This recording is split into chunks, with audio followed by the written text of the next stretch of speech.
expedition in Mongolia. Professor Samya, a bear researcher, and his student Yondon venture into one of the most remote regions of the world, the Gobi Desert.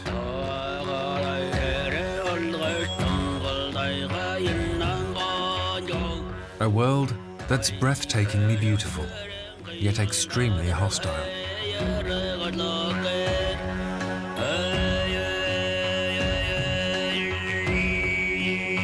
Watering holes scattered far apart make for islands of life. The biologists are on the trail of the desert's most mysterious inhabitant. Flattened grass and paw prints from last night. Professor Samya and Yondon are right on its heels, and its droppings are still fresh. They are on the trail of the Gobi bear. Very few people have ever seen one. Some say it's only a myth, but photo traps provide the proof. The legendary desert bears do actually exist.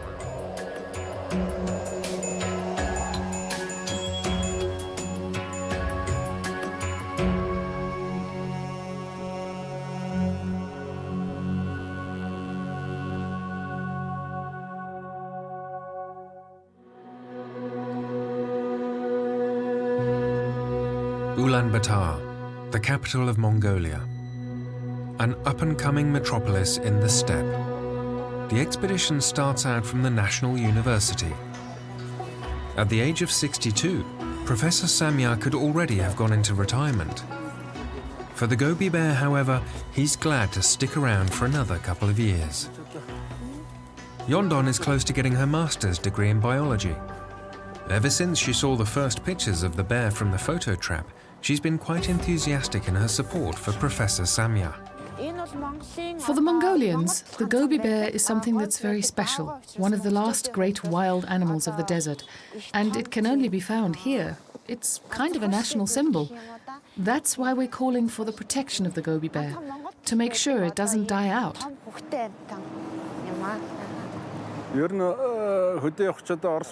The road ahead of us is rough. We could also drive out with fancy Japanese jeeps, with air conditioning and all the bells and whistles. But if they get stranded in the desert, we'll have a real problem. Our Russian jeeps are robust workhorses. They don't have superfluous electronics. If they break down, even a nomad could repair them.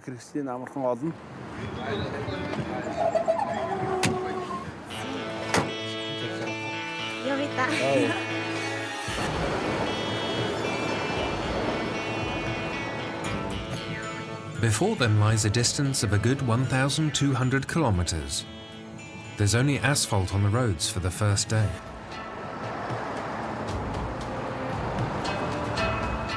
At the gates of the city, an old ritual. Go clockwise around the ovu 3 times and leave a few stones, which calms the steppe's ghosts and brings a person luck on their journey.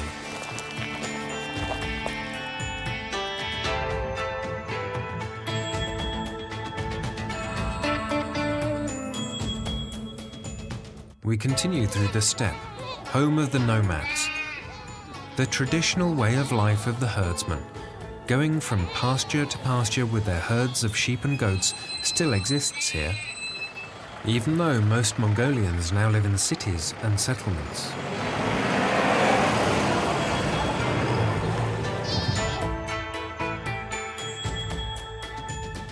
After leaving the capital, the route heads to the foothills of the Altai Mountains first, and then takes a turn towards the desert. The refuge of the last Gobi bears is located just before the Chinese border. If all goes well, it will take 4 days to arrive at their destination.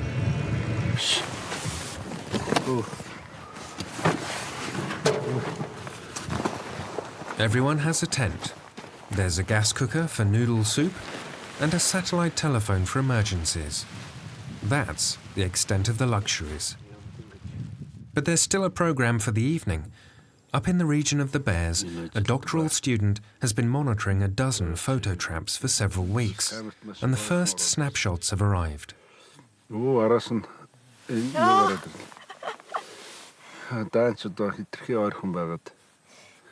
Mama bear with a baby, which is not only cute, but for the scientists, it's the proof of reproductive possibilities, even under the most difficult climatic conditions. This gives them hope for the survival of the species, which is sadly at the top of the red list of threatened species. The Gobi bear is slightly smaller than other brown bears, and its defining characteristic is a white spot on the neck. The spot is like a name tag, so we can distinguish between individuals very precisely. The cameras are our most important research tool, because the bears themselves are practically never seen. I've definitely never been lucky enough. Among us biologists, there's a saying, seeing a Gobi bear is as rare as spotting a star in the daytime sky. But who knows? Maybe it'll work out this time.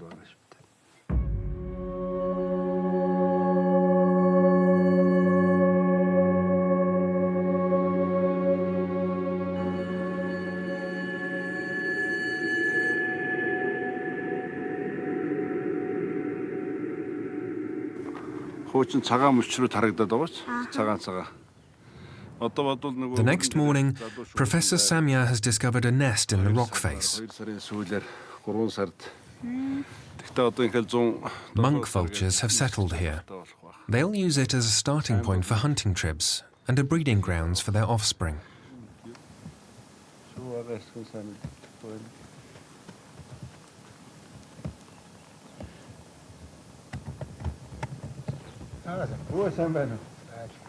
The scientists' car and tents didn't go undetected by the nomads for very long.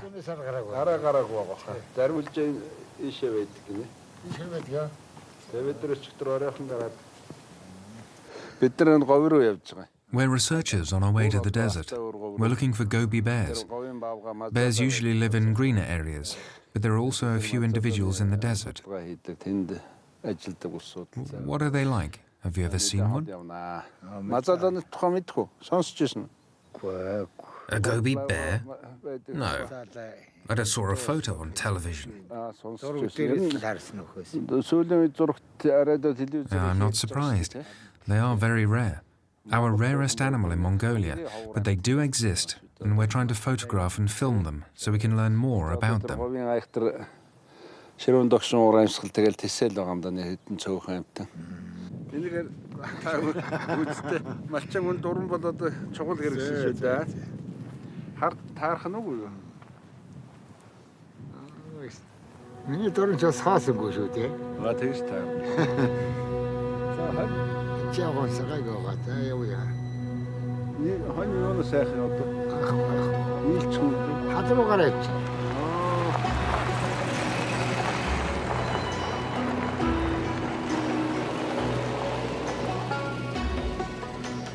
For Professor Samya and Yondon, it's now time to continue out over the bumpy steps to the Gobi. At the same time, the flying garbage collection is going about its daily work. In Mongolia, there's some 3 million people, but 25 million livestock animals, so there's no shortage of food for scavengers.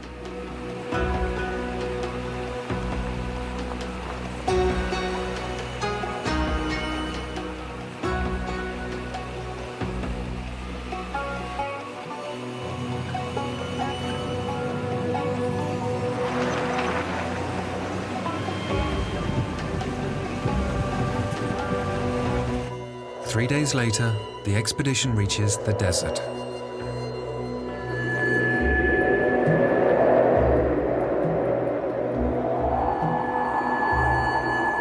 Extreme heat in the day, and at night it's often ice cold. Not to mention the sudden sandstorms. Here, the Gobi is an almost endless plain of gravel, occasionally interrupted by sand dunes and bounded by bare mountains. When I came here for the first time, I thought not a single blade of grass could grow here. Everything is dead. But that's not true. There are so many green spots. There are watering holes, and if you look closely, there are animals as well. It fascinates me. After all, the Gobi is a huge habitat and not just a frying pan.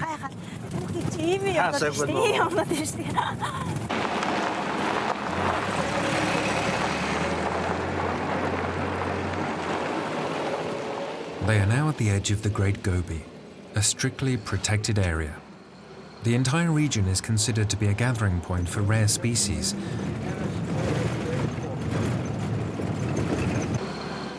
But at first glance, nothing can be seen except wasteland, and nothing can be felt except heat. At temperatures of up to 50 degrees Celsius in the shade, only the true artists of survival come out during the day.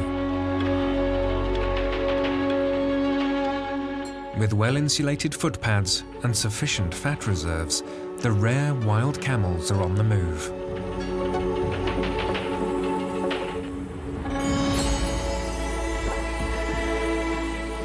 Smaller ears, narrower humps and longer legs, that's how they're different from domesticated camels.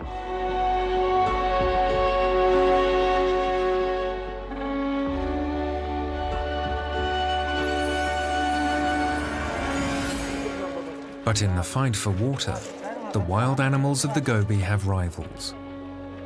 The desert nomads are specialized in adapting to inhospitable environments.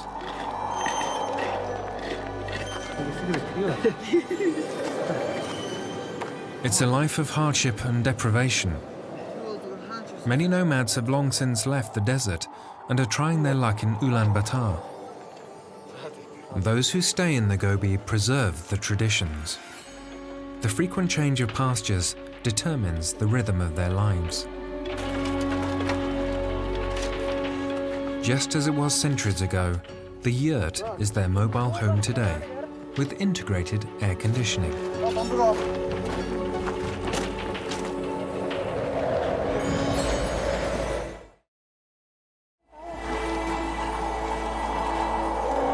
The multi-layered felt and cotton tent walls resist the heat in summer and the cold in winter.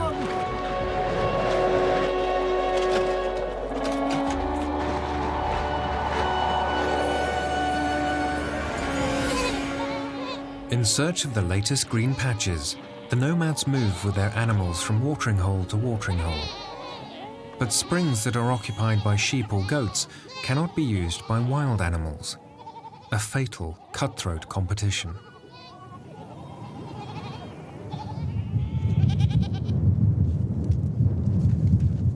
Even though it doesn't look like it, products for the international market are made here. In the extreme desert climate, the goats acquire especially fine belly hair, cashmere, the finest wool in the world.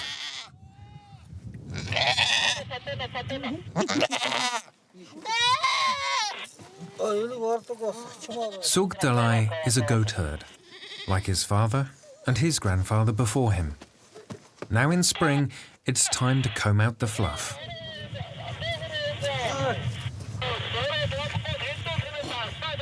In Ulaanbaatar, the cashmere is processed into expensive scarves, jumpers and coats in modern factories. The only real top export of Mongolia. The cashmere goats secure a modest level of prosperity for the desert nomads.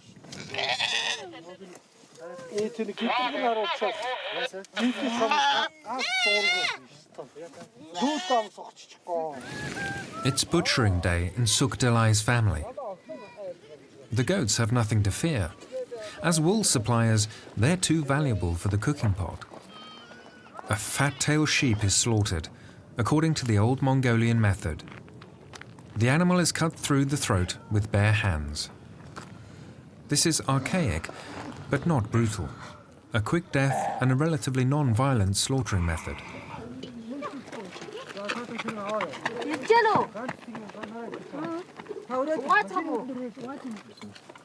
Sug Dalai and his mother-in-law, Naranchimeg, are proud desert nomads.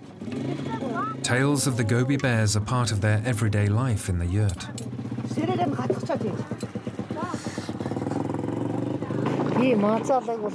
I've never seen a Gobi bear in the flesh, but I've seen paw prints. That was over at the spring, but it was a while ago. My grandmother told me that she saw the bears a few times when she was small, and there are people who say that its bile has healing powers. I believe it was used for natural medicine, right? But I don't know if that's true.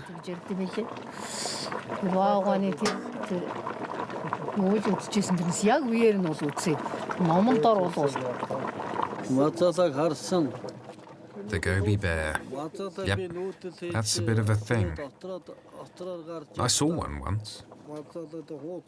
I was travelling on camels with my brother, and there it lay sleeping on the ground. The roar of the camels woke it up. It raised its giant head, took a look at us, and then ran away. The scientists say that they're threatened with extinction. Personally, I think that the Gobi bears run too slowly to catch their prey. They do have those really short bow legs. On TV, they said that they also eat roots in the desert here. But I can hardly imagine that a bear is fully sated with those. In the nomad stories, eyewitness reports are mixed up with legends. City dwellers laughed at the reports of the Gobi bear for a long time as a made-up ghost from the yurts. It was the Mongolian yeti, a creature of fable, and definitely not a real animal.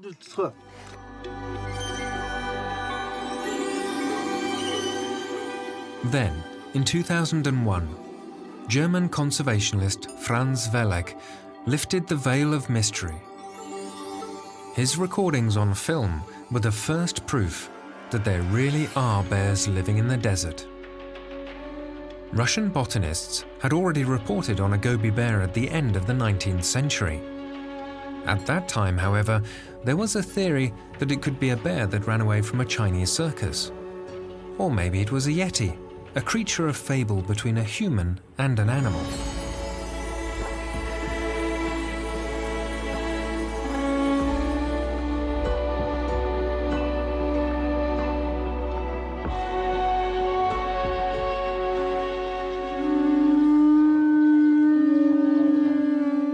Professor Samya is on the trail of a legend.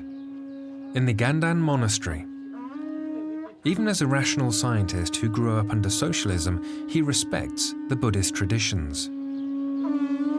It took a long time before the monks granted him access to the old monastic library, a treasure of faith and knowledge. Hundreds of valuable manuscripts are stored here. Among them is one of particular interest to the professor. The Old Tibetan Handbook of Central Asian Medicinal Plants and Animals. The book lists hundreds of plants and animals that can still be found in Mongolia. A work of science, not a spiritual treatise. And yet suddenly a yeti emerges. The Mongols call it hungurus or almas.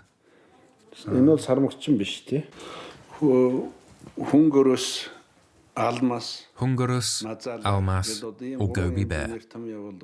In the end, those are three names for the same creature. I mean, the desert bear was already so rare in ancient times that no one really knew if it existed or not. And so the reports of a bear sighting were rephrased as legends. The artist got it about right. A standing Gobi bear doesn't look much different. For me, that's not a hybrid creature of man and animal. Rather, it's quite clearly the Gobi bear, as the monk put it to paper with some imagination.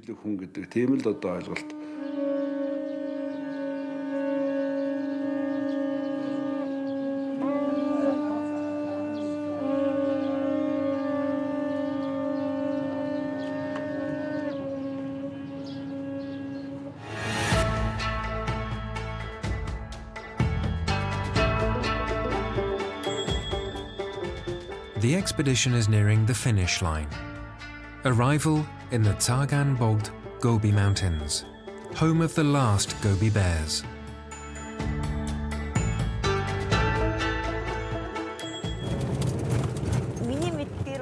I read in a research report that the bear also eats insects.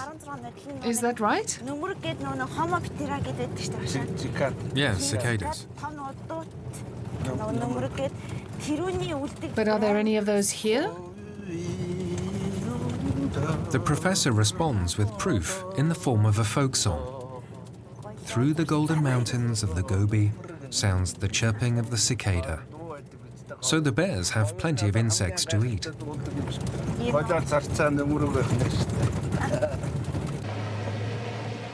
After 4 days, their destination has finally been reached. Arrival at 1,700 meters of altitude. Bag Tok Tok has been waiting for Professor Samya and Yondon. The doctoral student had to spend the past weeks up here alone. This sounds romantic, but it is not without its dangers. You already look like a bear yourself, says the professor, glad that his young colleague has survived the winter and seems healthy. Bag Tok Tok is lord of the cameras. He'll evaluate thousands of photos and hundreds of video clips for his doctoral thesis titled Survival Strategies of the Gobi Bears. The researchers have installed self-activating cameras at 5 watering holes to acquire an overview of the bear population for the first time ever. The hut is the bear researchers' base camp. They call it their 4-star hotel.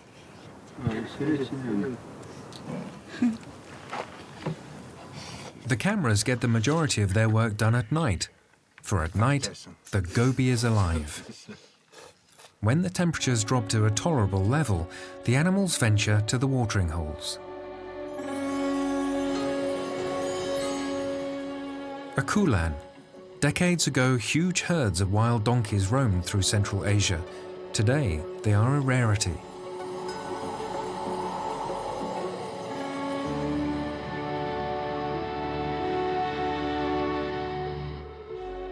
Their enemies are also right at their heels at the watering hole. A lynx has picked up the scent.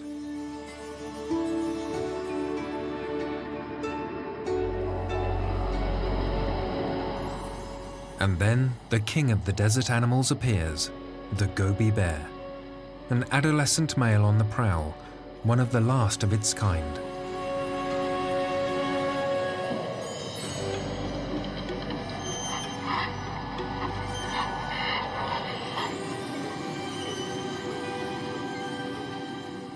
Rendezvous in front of a hidden camera, a snow leopard couple.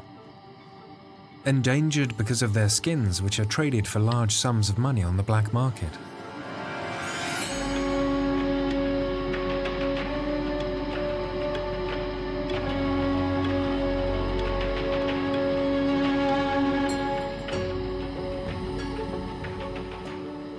Researchers call the Gobi bear an umbrella species. When its habitat is protected, other rare desert inhabitants also have a chance of survival. Working with the cameras is tedious. The watering holes are large distances apart and often located in hard-to-reach valleys. The professor has turned over these motorcycle tours to his younger colleagues.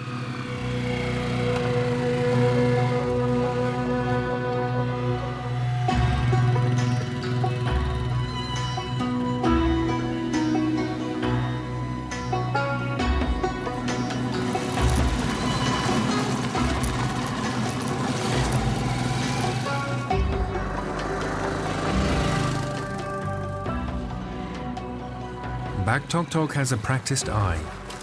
He grew up as a nomad boy in the Gobi. His grandfather taught him how to track.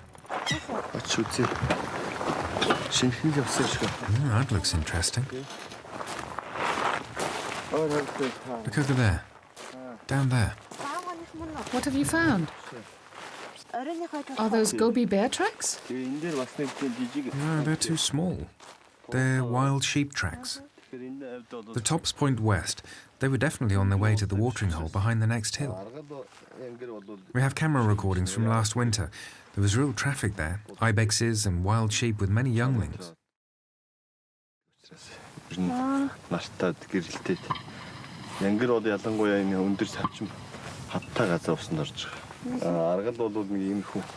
Those are the only ones that appear during the day, because the predators aren't there.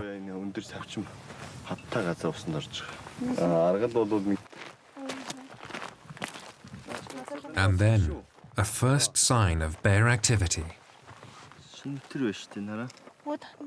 The droppings are still damp, so fresh, perhaps even from this morning.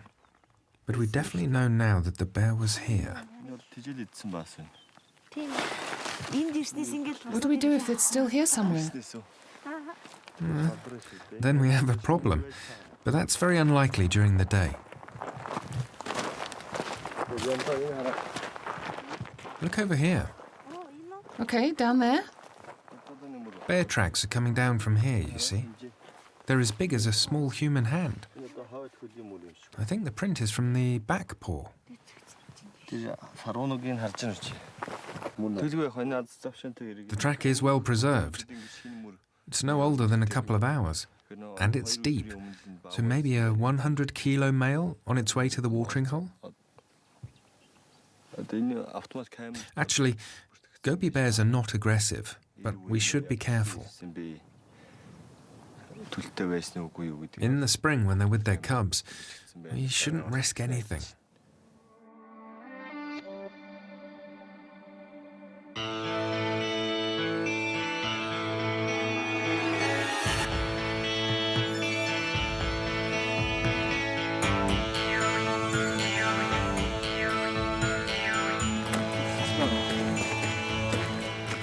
After a brisk march through the mountains, arrival at the photo trap. The camera is positioned so that there aren't too many plants in the picture, because even the smallest movement of a blade of grass can trigger the shutter. Often, there are hundreds of empty shots on the cards. Researching bears through cameras is a game of patience.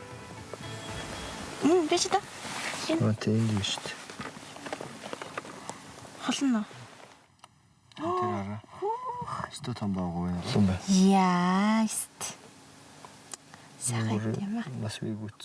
we're very lucky.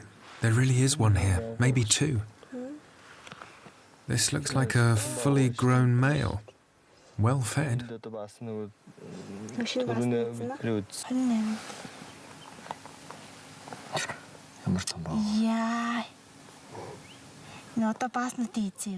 Could it be the bear from the tracks we saw? That's quite likely. Then we really just barely missed it. Yeah, that's also a good thing.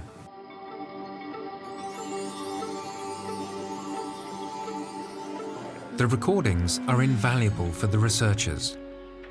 They can observe individual animals for years, determine the population, draw up movement and behavior patterns. For the first time, they've let the cameras run over winter, with some surprises. A snowstorm in the Gobi and a desert bear interrupting its winter hibernation satisfies its thirst on the ice of the frozen watering hole.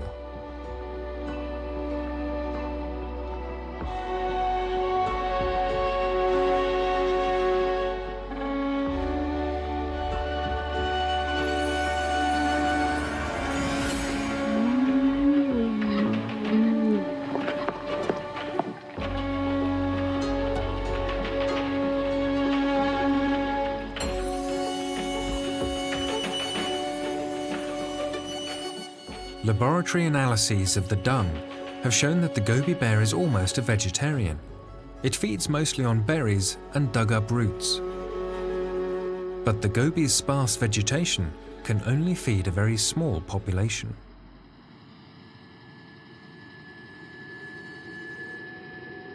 With the help of the cameras, we've managed to identify 23 animals.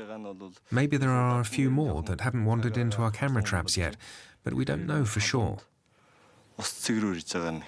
And even though we document cubs again and again, the population in total is dangerously small.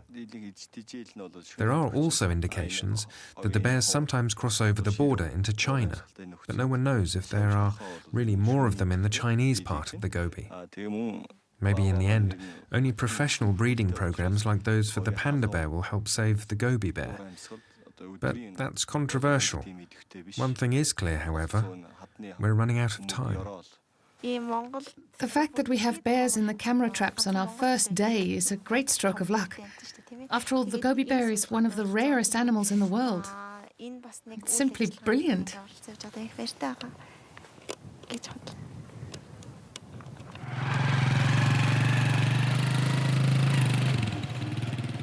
For Yondon and Bagtoktok, it was a successful tour to the camera traps. The recordings prove that the bears have survived the winter. Back at base camp, a little evening assignment is waiting for Yondon. Professor Samya wants to set down traps, not for Gobi bears, but for mice. They make up part of the bears' food supply, and therefore it's important to have an overview of the population.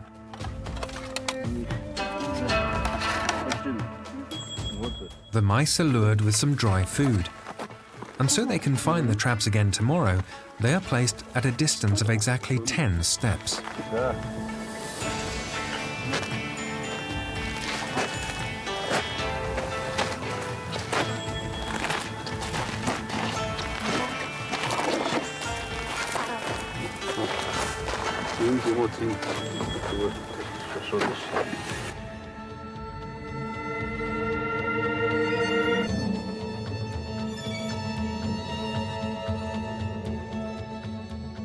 Bear research in the isolated mountains of the Gobi, something that can only be accomplished by a well-coordinated team and researchers with quite a bit of idealism. The water is drawn from a small desert spring, and there's not much variety in the menu. Once again, today's dinner is typically Mongolian. Soup with dried meat and buurtzog, a kind of fried dough.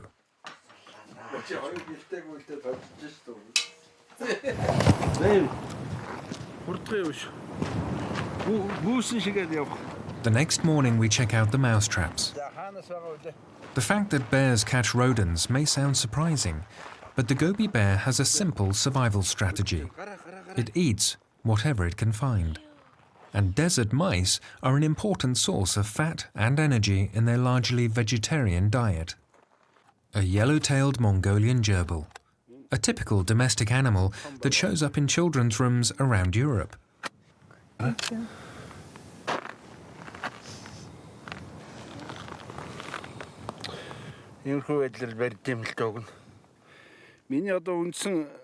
Gobi bear cannot catch it. It's too fast. But it digs up their burrows and pulls them out for itself. There are also reports that Gobi bears hunt rabbits, but we haven't really been able to prove that so far.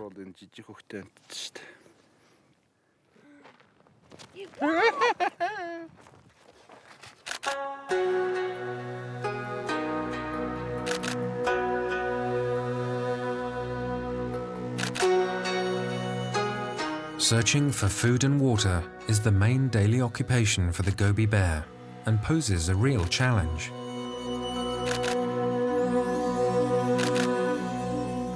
Some animals were caught by an American researcher and fitted with GPS collars.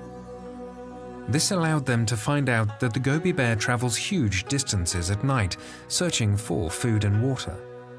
It's the mammal with the longest treks.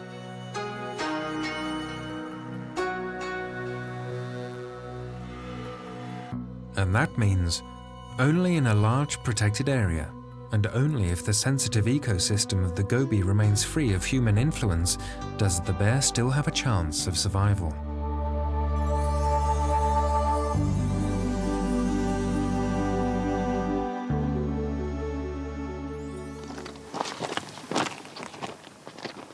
How a brown bear can manage to find enough food in the desert at all remained a mystery for a long time. But the answer is simple. Due to a lack of animal food, it has largely converted to vegetarian food. And its favorite thing to eat is the largest edible desert plant.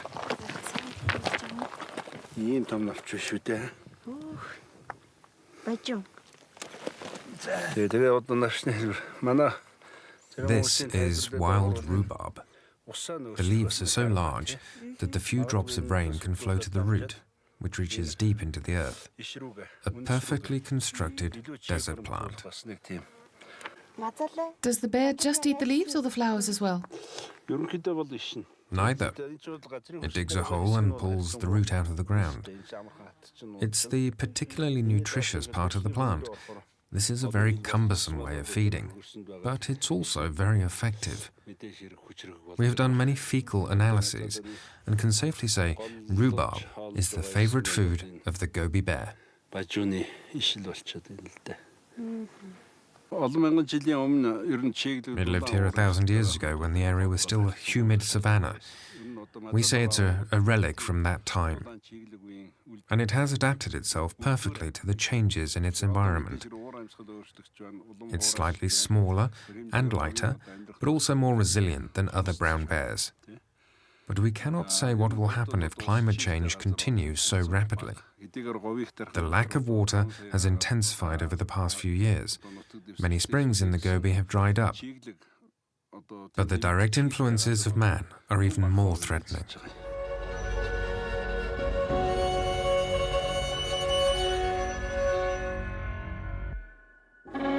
The giant protected areas of the Gobi seem at first glance to be untouched and free of humans. And yet the habitat for wild animals is growing scarce. Whether or not the last desert bears in the world will survive will ultimately be decided by human behavior. Because economic interests are already threatening the national parks from all sides. There are the gold, copper and coal mines on the border with China, which consume a lot of water. On top of that, the road and railway projects, as well as the nomads with their herds of goats that are very close to the protected areas. The population of Kashmir goats has exploded in recent years because their wool ensures a decent livelihood for their owners. And the last watering holes are occupied by these herds. Every morning, there is a traffic jam.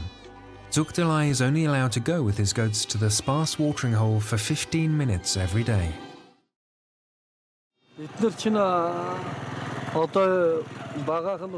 We nomads are accustomed to following the pasture and the water, but it has become very difficult here in recent years. I need a large herd to feed my family, but we can barely find enough water. Actually, I would like to have a few hundred animals more. Then it would be easier to make enough money with their wool. But if we increase the herds, we'll have even less water. I know that everything my sheep and goats drink is taken away from the wild desert animals. But what am I to do? I cannot let my animals go thirsty. I've already discussed it with environmentalists, but so far nobody's been able to tell me how we should solve this problem. Many nomads have long since left the Gobi to find an easier life in Ulaanbaatar. Zukdalai is holding on. A solar panel provides him some electricity. He has replaced his horse with a Chinese motorcycle.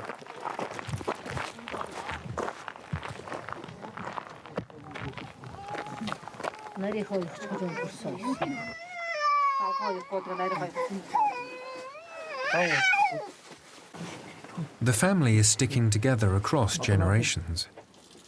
His daughter has just gotten a mobile phone, so she can finally stay in touch with her fiancé, who lives 50 kilometers away.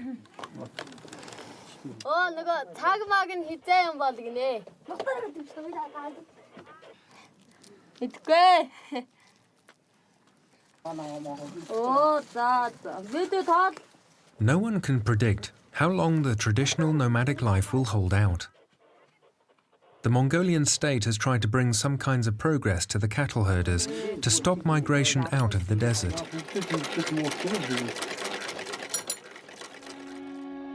But this leads to new problems. This mound of earth is a harbinger of modern times. A fiber optic cable has been laid here so that the nomads can also have digital TV and internet soon. For hundreds of kilometers, this new scar now runs through the sensitive ecosystem and cuts into the animals' habitats.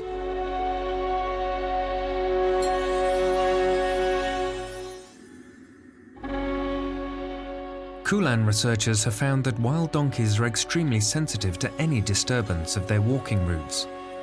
Roads and railroad tracks are insurmountable obstacles for them.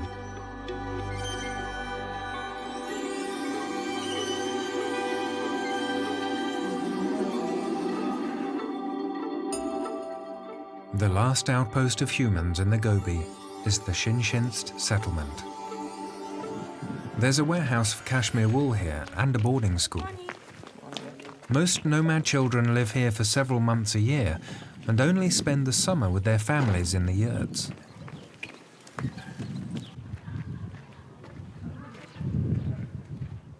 Professor Samya and Bagtoktok have come to the village today because educational outreach work is an important part of their Gobi bear protection program.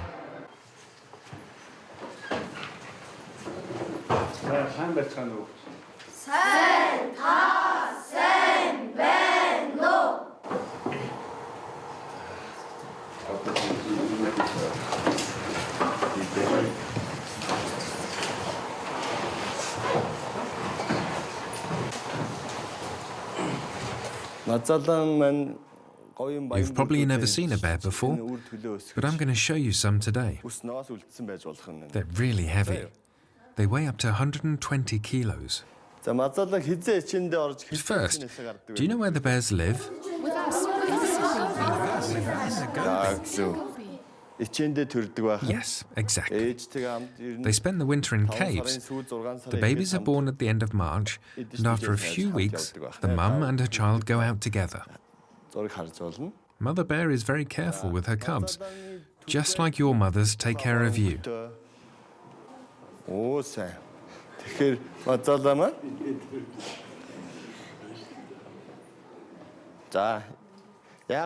you have any questions for me?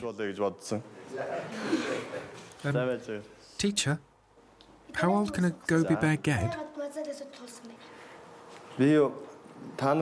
Not as old as us human beings.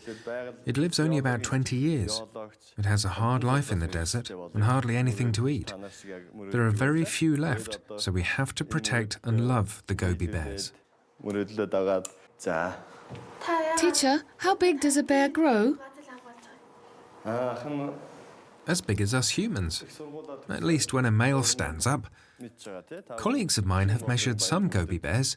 Those were between 1.47 meters and 1.60 meters long. The females are somewhat smaller. If you look closely, you can see that their fur is light brown. Other brown bears are darker. So the Gobi bear is something quite unique in the world.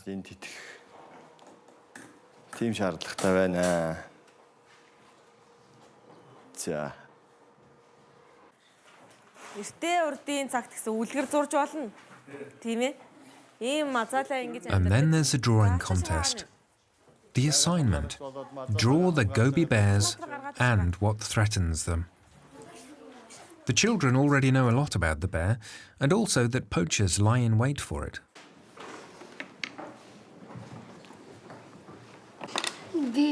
I drew this because people should know that you cannot shoot the Gobi bears.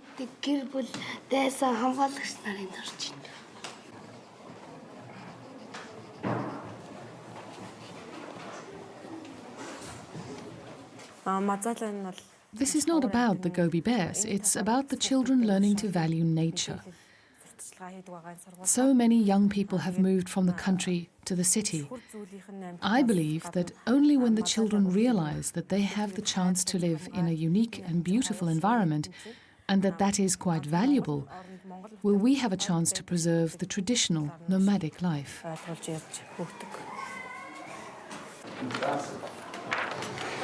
I want the Gobi bear to have a good life.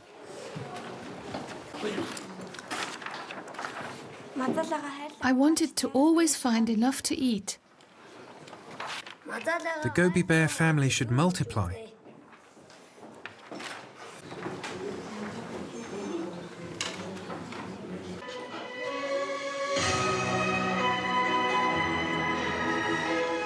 As a thank you for the visit, the school has thought up something special and invites the bear researchers into the auditorium.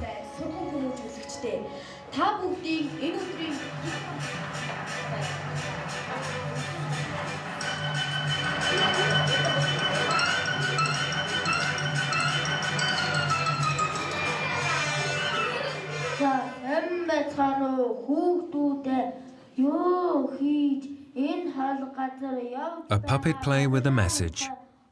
The yak warns the other animals about the evil wolf that wants to kidnap the Gobi bears and sell them to a circus in China. We mustn't allow this. Help the Gobi bear so that it stays in Mongolia. Of course, the play has a happy ending, and for the finale, the song of the Gobi bear is sung. Clumsy bear with bandy legs, you've roamed through the desert. We wish you a long life, dear Gobi bear. So the children's song goes.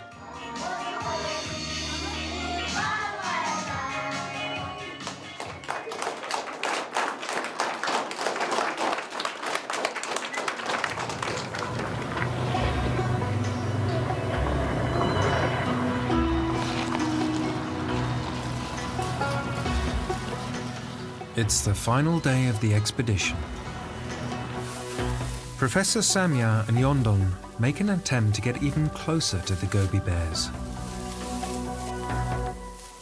The camera recordings from the last few days show that it's been appearing regularly at this watering hole.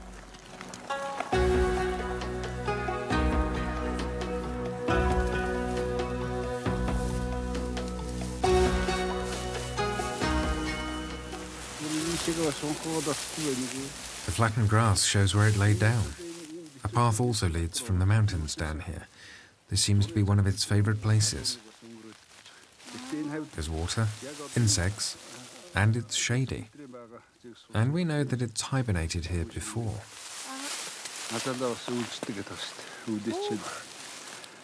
The bear hibernates in the grass in the winter? Yes, but this is the exception. Normally it retreats to a sheltered cave at the beginning of November. But unlike, for example, a marmot, it doesn't really sleep through, but leaves the cave occasionally to drink. In February, they give birth to the cubs. Although the mother bears weigh up to 100 kilos, the baby weighs only 500 grams. Today is no exception to the rule. As soon as the researchers arrive, the bear is gone. It is not only one of the rarest, but also one of the shyest animals in the world. But there are also animals that don't run away. The petroglyphs at Sagan Bogd, rock drawings that nomads made over 3,000 years ago. Immortalized here are many animals that still live in the Gobi today. Wild sheep, camels, and ibexes.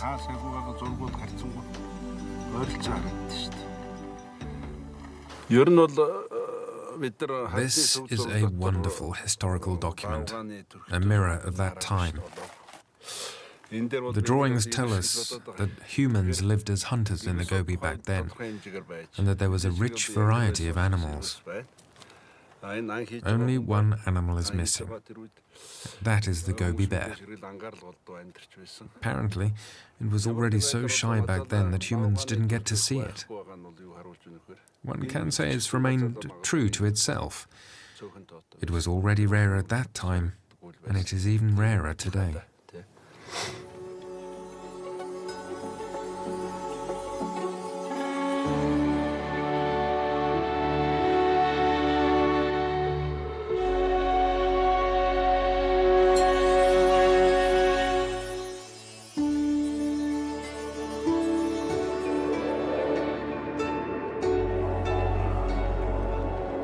The expedition is coming to an end, but work on the bear protection project continues.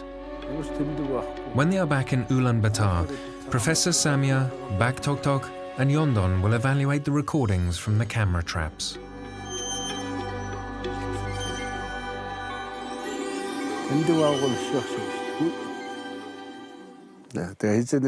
I think everyone who sees this beautiful animal understands that it's our duty as humans to protect it. There are many more animals that should be protected. From this small fly on the lamp to the big bears, we have a unique ecosystem here. Little by little, we are understanding it better.